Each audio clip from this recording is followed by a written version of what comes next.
Yeah, there we go. Now we're filming. It's officially filming. Hello.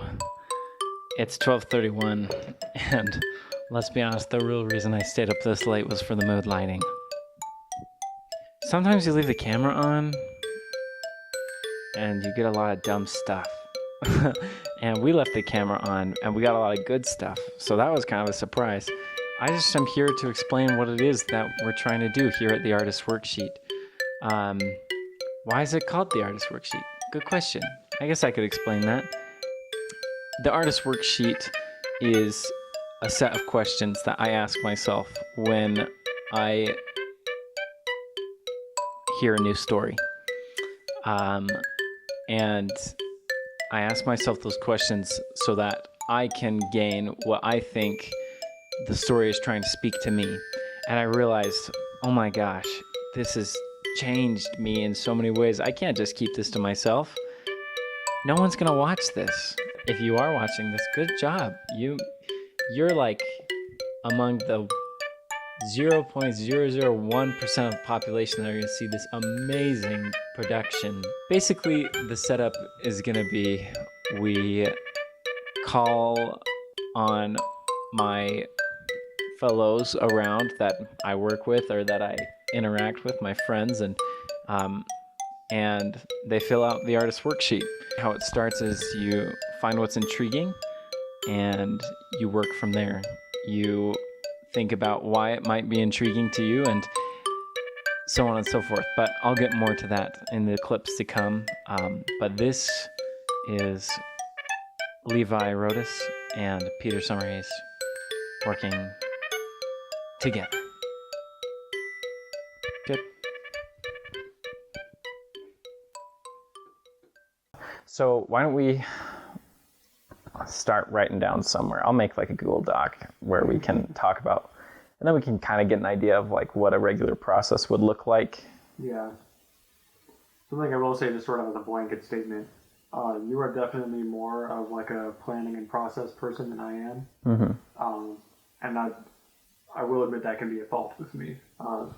So I'm totally willing to just fly by the seat of my pants and kind of follow your lead on whatever vision you have for it. It's just not really my default state, if that makes sense. Well, honestly, I feel like that's why I like the idea of you being a co-host, is because we're different, but we get along. You know what I mean? And that's what you need. You need a little bit of back and forth. So for sure. I also sometimes plan too much. And so it's just going to be finding the balance of things. Well, that I can definitely help. Yeah. Something that I like to do is I just like to start with what was intriguing to me, because that way it's kind of like then we can just extrapolate from there. Like, okay, why was that intriguing? Why does that touch, the heart and things like that? I know you were talking about like the self-help angle, like lessons learned, and I'm all about that. What I do want to say is, particularly because of like the way that I think and my love for the art of writing itself, Mm-hmm. I am often very inclined to also look very heavily into like writing choices and like how does this work? And aesthetic and yeah. No, I agree. How is this for world building? How much of that do you want?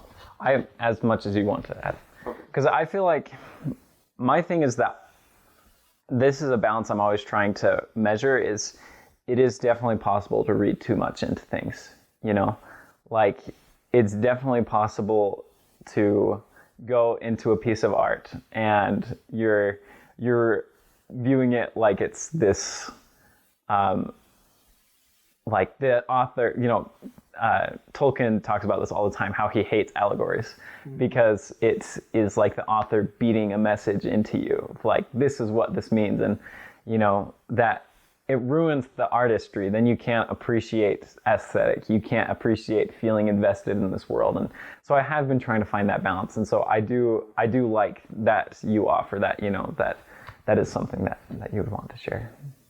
Excellent. I can definitely deliver on that. Yeah. My personal sort of philosophy, not even with creating art, I guess a little bit, but also just with intaking it, is like that really there is not a very big gap in value between the artist's intention and the consumer, I guess, the consumer's interpretation. Like, Tolkien didn't write a lot of intentional allegory, but if people read it and take those things out of it, I don't think that they're like Wrong. in any way wrong Yeah. for taking that out of it, right? No, yeah, that's exactly right. Yeah. And I think that's kind of the point, is that for us, we're going to get these general principles about the world in it. We're going to have these general principles about how, courage works from these stories. And that's actually what Tolkien said when he wrote his books too, is I think he called it recovery, where when you read a story, you recover what courage means. And he recognized that people, could gain things that are very influential for their own personal lives from books, but he made sure that he didn't force it into you so that you could have your own experience. Right. And so and that's also why I like the idea of like bringing guests on and things like that, because if it's just you and me, we can have great conversations, but we're going to have really similar things that are intriguing across books, and different people have different perspectives of like, this was intriguing to them, and this is like the kind of thing that they're thinking about. So yeah, different perspectives is always good, I think. For you, what would you say is like the intended purpose of this podcast then? I feel like it's to look at pieces of media or art. I don't know if you had a very specific direction, like book or movie or whatever that you were. I was thinking books, movies, video games, stories generally. Yeah. Okay, cool. We're on the same page then. Look at them, sort of like analyze feels like kind of the wrong word, but dive into them a little bit, talk about what stands out to us, what is meaningful to us, and what kind of things can be taken away from it. Yeah. Things that can be applicable into our lives, and things that might just be interesting or worth thinking about. Exactly. Just kind of looking at like what these stories mean to us and why they mean that to us. And also exploring what things are mysteries still. Like I feel like a lot of times I read a book and I realize like there's still so many things that I don't quite understand that, I wish I did, but yeah. So yeah, that's pretty good. I mean, for me, one thing I've noticed is that a lot of times people, they kind of get defensive when you start talking about how things might have meaning beyond just being a fun story. And I don't think that their defensive-ness is completely unmerited. Like I do think that there are some people, again, with the allegory thing that we're talking about with Tolkien, like there are some people who look too deep into things. Like I was watching a movie once, and this was recently. It was about a girl who was pretty hysterical, and a guy who kind of was like comforting her. And I was watching it, and the person I was watching it with was like, oh, this is like an allegory for how men nowadays are just supposed to believe and listen to whatever women say. And I was kind of like, when you view things in that way, it kind of like immediately gets rid of the creativity behind a piece of art, and like it's like you can't experience this anymore because it has this very specific meaning, and I don't think that's necessarily what it was going for. So that's kind of my initial thought, is like I don't want to get to the point where we are like shoving meanings down people's throats, you know? And I agree with that. And I try to not take myself too seriously. Yeah. Because I love, like I said before, just like the art of writing itself is fascinating to me. And I love... prose. Picking things apart and kind of looking at them. And I love trying to find meaning. And I've done a lot of sort of like self-therapy, for lack of a better term, through some of these stories. Like The Way of Kings. Like The Way of Kings, that's the clearest example. But I also try to not take myself too seriously to the point that I can't watch Rango and be like, dang, that's a rattlesnake with a Gatling gun. Yeah. Like, that's awesome. You know? Yeah. Like, is there deeper symbolism behind his character? Maybe, I think so, but it's also a rattlesnake with a Gatling gun and a cowboy hat. It's objectively cool. Yeah. And I can appreciate it for that, you know? Yeah, definitely. And I think that, like, especially when it comes to video games too, like, I am a full believer that video games are art. Like, 100%, yeah. But I think because it's not, the narrative is more spread out over longer periods of time than it is in like a book or a movie or a TV show, you really do have to put yourself in the shoes of the person that you're playing as or whatever, and feel what it would be like to be them.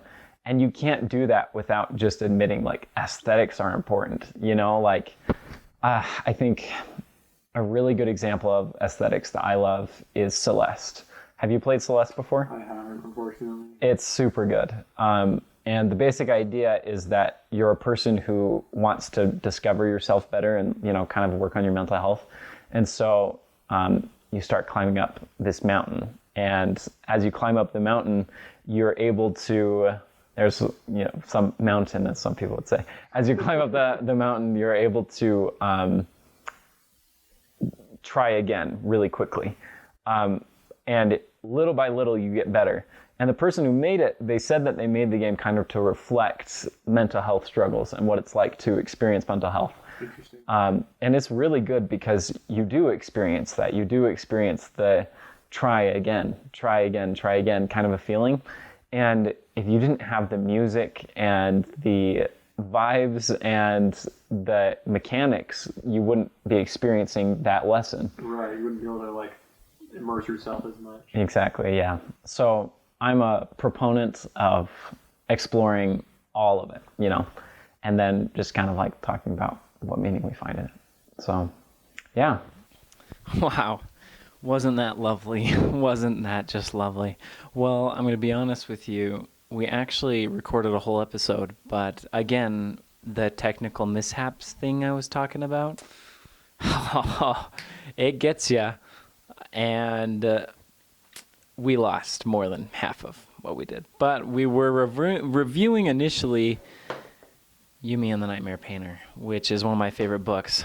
And I figured that though we don't have most of the podcast as far as our introductory episode, I think that it's a great way for you to get a feel of what it is we're going for. And I hope you enjoy. I'm sorry that we don't have everything. And who knows, maybe someday we could reprise this story. But for now, I don't want to because it's a lot of work to do it all like over again. Well, it's not that. I'm so lazy. Anyway, hope you enjoy.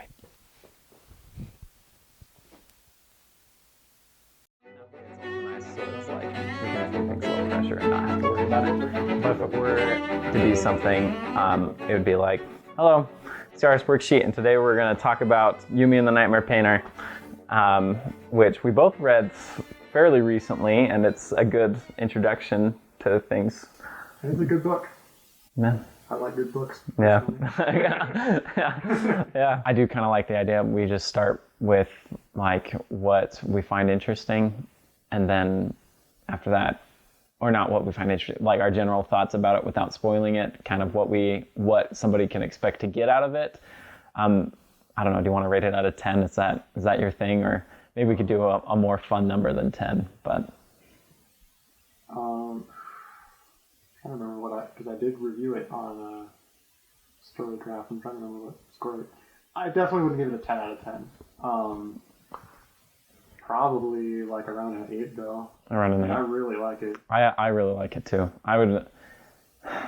It's been a minute, but when I read it, it was during a very like impactful part of my life. It was a particular situationship that I had that, you know, we've talked about at length, that I'm glad that I experienced. And Yumi kind of reflects a lot of that kind of things of like, you grow from one another kind of ideas in it. So I do like, I think that may have affected how much I liked it at the time. So yeah, I think 8's a good number. I think I would agree with 8.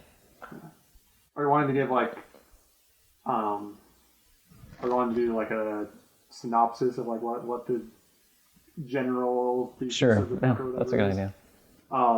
What I've described before, and you can tell me if you agree or disagree with this, is it's like your typical like Brandon Sanderson epic fantasy with like an interesting world and magic and everything, but like with anime painted over it. Yeah. Like, it very much feels like Cosmere anime. Yeah.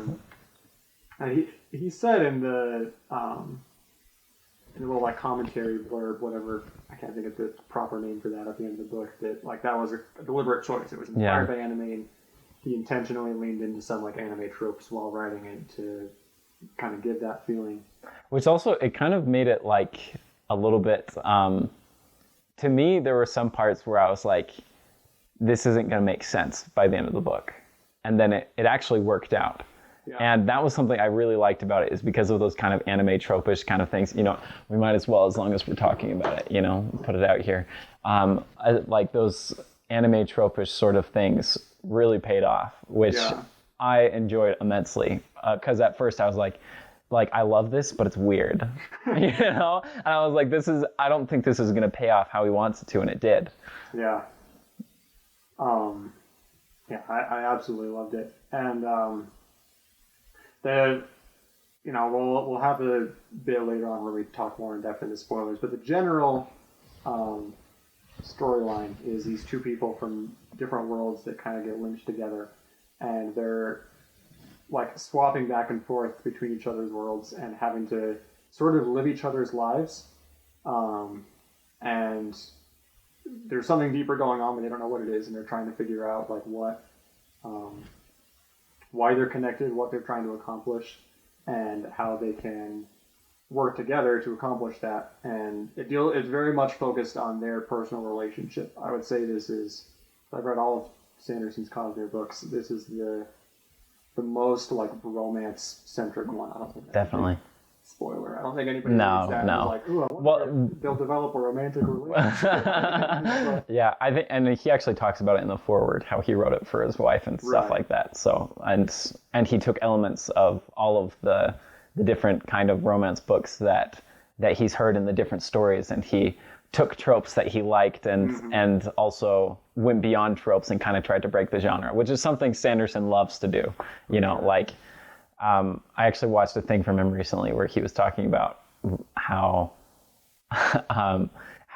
he thought it was really problematic that nowadays a lot of people, they write books, and in Amazon's like description of the book, it tells you exactly what kind of ending to expect. And he's like, like, I thought we were supposed to, like, you know, be a little creative with it. And so that's definitely something that comes through in Yumi that I particularly like. So yeah. Anything you would add to the overview? I think it's also, it's a fun sort of mix of like, kind of like, you get the classic, like, I forget the era names, but like more 18th century kind of Japanese style mixed with really modern, like anime kind of things, and you get both coins in it, and it's really fun that way. And so, yeah, I'm like ramen shops and things like that, and so it's got a good aesthetic. It's got a good vibe. For sure. I think something else that adds to the anime feel is the book itself is narrated by like an in-world character. It's a story that exists within this universe, that a character that you read about in the book is telling this story. Yeah. And so it gives like a sort of like fairy tale, like bedtime story kind of feel to it. Neither of those feel like the exact right word, but I can't really think of a better description than that. Yeah, I would like fairy tale bedtime story, and then turn it anime and epic fantasy. That's what this book is. Yeah. So yeah, if you haven't read Yumi, I highly, highly recommend it. Me too. And it's especially if you're like I don't know, on the verge of a burgeoning relationship with someone or something like that. I don't know. It's helpful for kind of like the purpose of romance, you know, and things like that. I think it's really good for that reason. So yeah, check it out. And I think we're going to start getting into the more broad story thoughts and things like that. So if you don't want spoilers, I'd probably stop watching or listening or whatever it is that you're doing. If you want to go in completely blind, it's already too late. So Yeah. I mean, if you weren't trying to go in completely blind, I don't know why you were listening to this, but do highly recommend it still. Even if you wish you were going in blind, there's enough twists and turns that you'll be happy with it. And we haven't even talked about like the main kind of surprises at the beginning. So it's like you'll have a good time. So are you wanting to go like full spoiler right now? Yeah, let's. Okay. Now we're ready. Cool. We're going in. Yeah. So I guess what I like to do when it comes to having conversations like this is just talking about what was intriguing. You know, kind of the things about the book that you understood it or you didn't. Just really like made your bones wiggle. You know what I mean? Like things like that. And I've got some notes from when I read this a while ago. Why don't we start by talking about the characters? Like Yumi and Painter specifically. Why don't we start with those two? I don't know. The book starts with Painter, so we might as well start there. What do you think about his... I mean, if you ask me, if there is a beef that I have with the book, I wish that he wrote Painter's dialogue better. But what do you think about Painter's kind of like arc of being viewed as a punk and then learning why he lies a lot and things like that, and just like how would you I like it. That's my blanket statement. I feel like he's written as somebody who is very immature, which is probably why I don't find myself particularly bothered by his dialogue. Like it works for me. Like he's very immature, and that shows at the beginning where he is like has this fantasy in his mind of like him being this great like mysterious hero when really he's kind of a loser. Right? That's true. Yeah. And when he like finds an opportunity to present that like fantasy to somebody who doesn't already know him, like he just jumps right onto this ridiculous lie, knowing that like how long can he possibly maintain that, right? But yeah. He's that. Yeah. That's really true. I do kind of like that perspective when it comes to the dialogue, because, you know, there's a part I'm specifically thinking about, at least for dialogue, where he's talking to Yumi and in the ramen shop, and he knows that Yumi is about to go and learn why his friends don't like him very much. And the way that he describes it, kind of being like, well, she's gonna find out now. You know, I remember thinking like, wow, this is really cheesy. But I like that perspective of it kind of being part of who he is, kind of being immature and kind of making a big deal about things when he's, you know. Yeah, he's immature and he's dramatic and he's angsty, and like he does grow over the course of the book, and you can definitely see that. But at his core, he's just kind of he's a little bit ridiculous. Yeah, yeah. And it comes across to me very much as coming from a place of insecurity. Mm-hmm.